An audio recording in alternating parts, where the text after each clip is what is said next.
वो शिव शंकर के तेज से सा करूंगे बालक बनूंगे। समद भयंकर हो समधु में देवराज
प्यारे श्रोतागण बंधुओं, ऐसे भैया हम आपके सामने शंकर भगवान के तेज से एक समुद्र में बालक पैदा हुआ था। उस बालक का नाम था जालंधर, जो शंकर भगवान के तेज से समुद्र में पैदा हुआ था।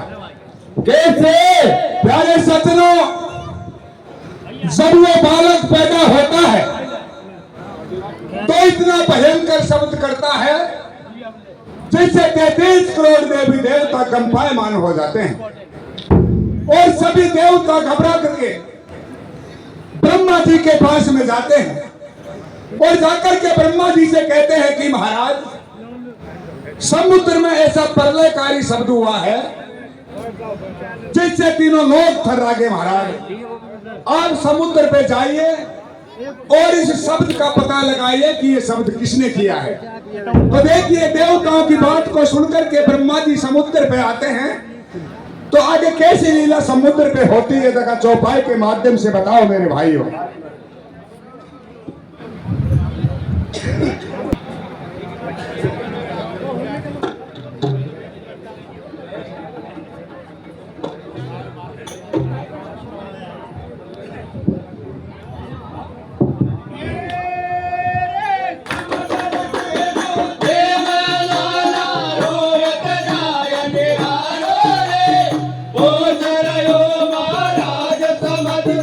बालक था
हेलो।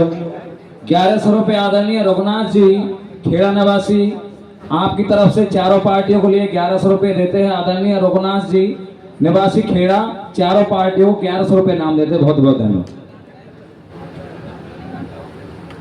रघुनाथ जी व्यापारी साहब खेड़ा निवासी।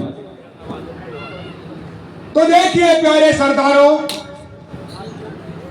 कि देवताओं की बात को सुनकर के ब्रह्मा जी समुद्र पे पहुंच जाते हैं और जाकर के समुद्र से कहते हैं कि भाई ये शब्द किसने किया है। समुद्र ने कहा महाराज ये शंकर भगवान के तेज का प्रताप है। ये शंकर भगवान के तेज से एक समुद्र में बालक पैदा हुआ है, इसने ये शब्द किया है। और उस बालक को समुद्र ने ब्रह्मा जी की गोदी में दे दिया। तो वो शंकर भगवान के क्रोध से उत्पन्न था, वो पाखंडी था, अभिमानी था, वो भी बलवान भी था। उसने ब्रह्मा जी का अपमान कर दिया। ब्रह्मा जी की डाडी पकड़ ली समुद्र के किनारे।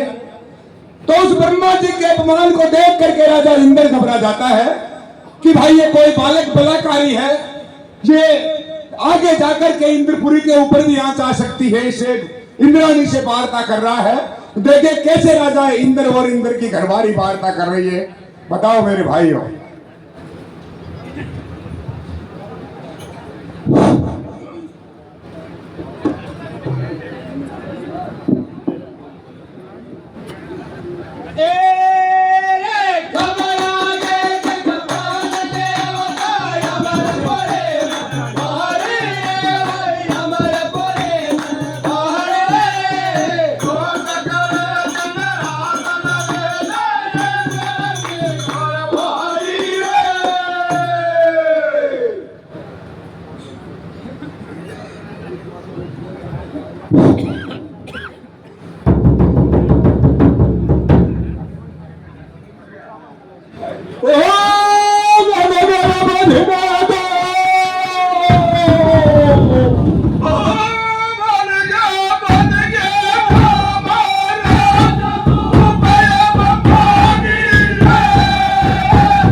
ब्रह्मा जी उस बालक को वरदान दे देते हैं कि भाई तू दिन दूना और रात चौगुना बढ़ता हुआ जाएगा और तेरा राज्य शीघ्र स्थापित कर लेगा।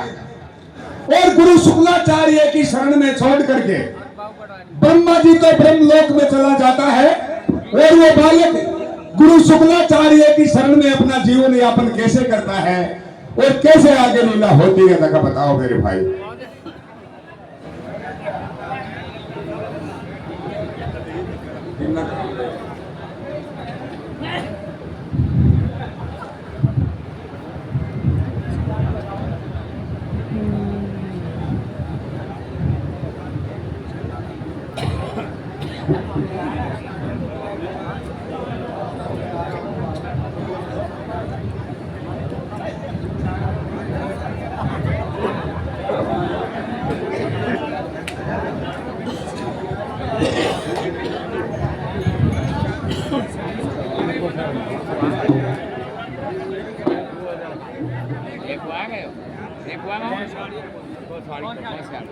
अरे करो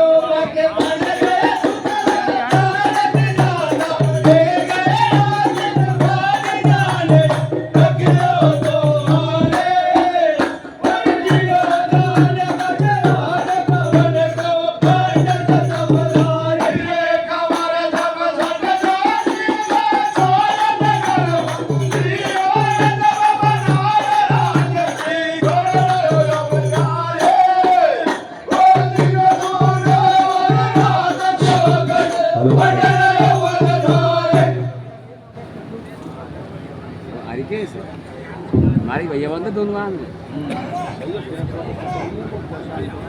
वर्मा टीम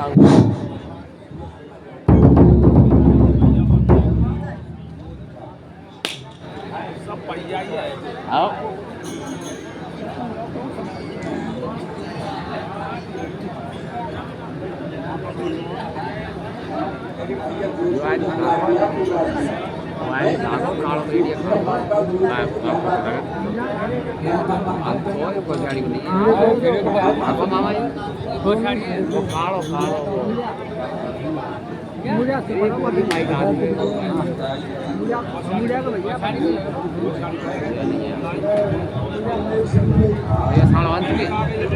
अंत भी सीखे थे अरे तो अर्ज करूं मैं सकले पंचू से अरे बाबा रुक मत रखियो कावती कैसे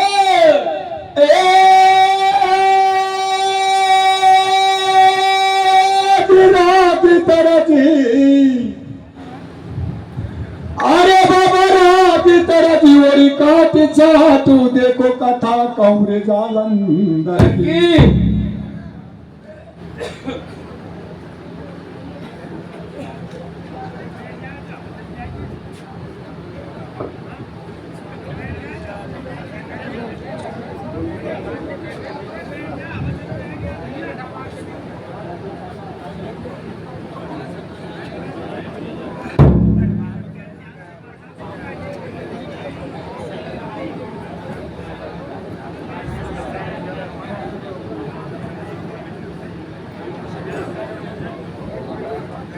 पहले से साकड़ा कर दिया देखिए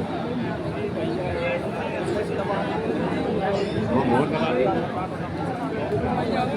पार्ट वाले दिन सुन तो ना कर दिया यही में हो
कैसे वो बालक ब्रह्मा जी का वरदान पाकर के अति शीघ्र जवान हो जाता है, तो उसकी वीरता के ऊपर प्रसन्न होकर के ये कालनेमी नाम का राक्षस था, उसका एक कन्या थी जिसका नाम था वृंदा।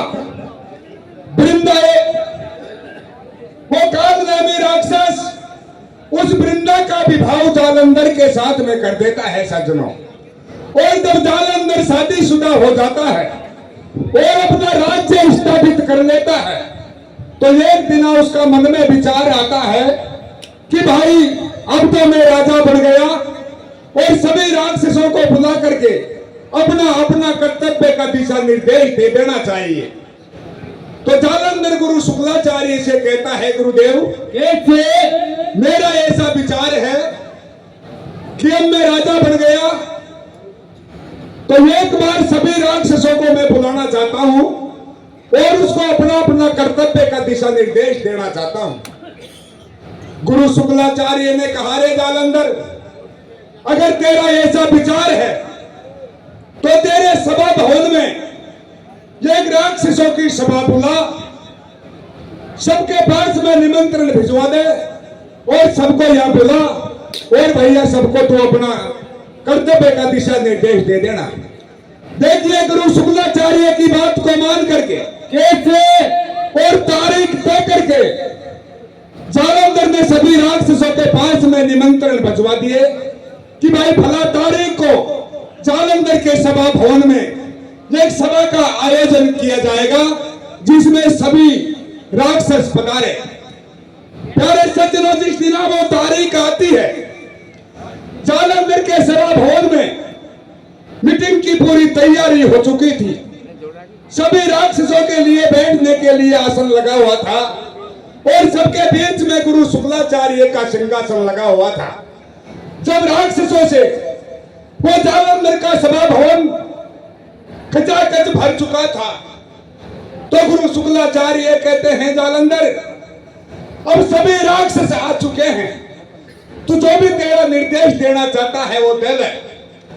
तो गुरुदेव की बात को मान करके जब जालंधर जैसे डॉक्टर किरोड़ी लाल हो, भजन लाल हो, मंच में सभा को संबोधित करने के लिए खड़ा होता है, उसी प्रकार से जालंधर भी राजा था। वो राक्षसों को सभा को जब खड़ा होता है संबोधित करने के लिए, तो उस समय एक बीजड़ा पड़ जाता है पंचों। कैसे? क्या बीजड़ा पड़ जाता है कि जब जालंधर मंच पर खड़ा होता है तो उसकी दृष्टि सबसे पहले ये राहु नाम के राक्षस पे पड़ जाती है। पंचों राहु के शीश नहीं था, ये आप बात सब जानते हो। तो उस बना शीश के राहु को देख करके जालंधर भड़क जाता है और गुरु शुक्लाचार्य से कहता है, गुरुदेव ये सभा नहीं चलेगी, पहले मैं ये जानना चाहता हूं कि राहु का शीश किसने काट दिया।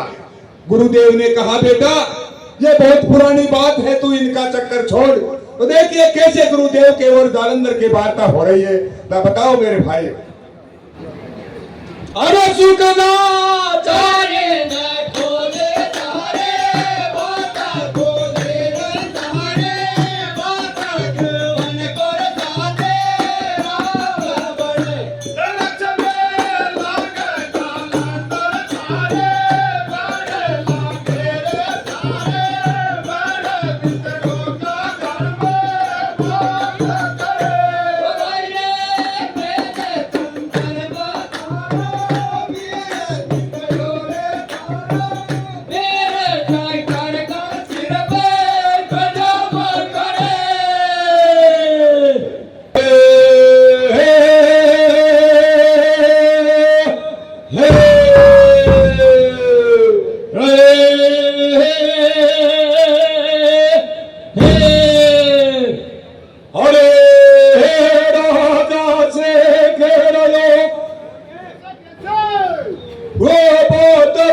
की तरफ से कोषालय की जोड़ को 500 रुपए इनाम दी जाती है। धन्यवाद भाई साहब।